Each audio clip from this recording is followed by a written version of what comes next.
నరేంద్ర మోడీ లాంటి వ్యక్తి నోట పెద్దిరెడ్డి రౌడీయిజం అన్నటువంటిది ప్రచారంలోకి రావడం అన్నది సంచలనం. ఏదైతే రాజంపేట పార్లమెంటు స్థానం నుండి కిరణ్ కుమార్ రెడ్డి పోటీ చేస్తున్నటువంటి నేపథ్యంలో కరెక్ట్గా పెద్దిరెడ్డి వాళ్ళ అబ్బాయి మిథున్ రెడ్డి అక్కడ పార్లమెంట్ అభ్యర్థి అయినటువంటి నేపథ్యంలో అక్కడే నరేంద్ర మోడీ సభ కలికిరిలో జరిగింది. ఆ సభ సందర్భంగా మొన్ననే చూసాం కదా, రామచంద్ర యాదవ్ అక్కడ ప్రచారానికి వెళ్ళినప్పుడు జరిగినటువంటి ఘర్షణ, తాజాగా అక్కడ డిఐజీనే బదిలీ, తర్వాత పోలీస్ అధికారులు డిఎస్పీ ఎస్ఐల బదిలీ, ఇట్లాంటివన్నీ ఇప్పుడు ఆ రౌడీయిజపు యాక్టివిటీ ఏకంగా మోడీ నోట వినవచ్చింది.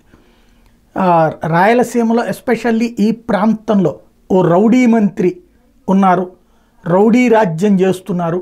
ఈవెన్ అన్నమయ్య డ్యామ్ లాంటిది కొట్టుకుపోతే దిక్కులేనటువంటి పరిస్థితి, గ్రామాలు పదుల సంఖ్యలో దెబ్బతిన్నాయి, వందలాది మంది నిరాశ్రయులైతే దిక్కులేదు. ఇట్లాంటి రౌడీయిజాన్ని సహించే ప్రసక్తే లేదు. ఎన్డీఏ ప్రభుత్వం అధికారంలోకి వచ్చాక ఈ రౌడీయిజాన్ని కఠినంగా అణచివేస్తాం అన్నటువంటి పాయింట్ ప్రధానంగా అక్కడ.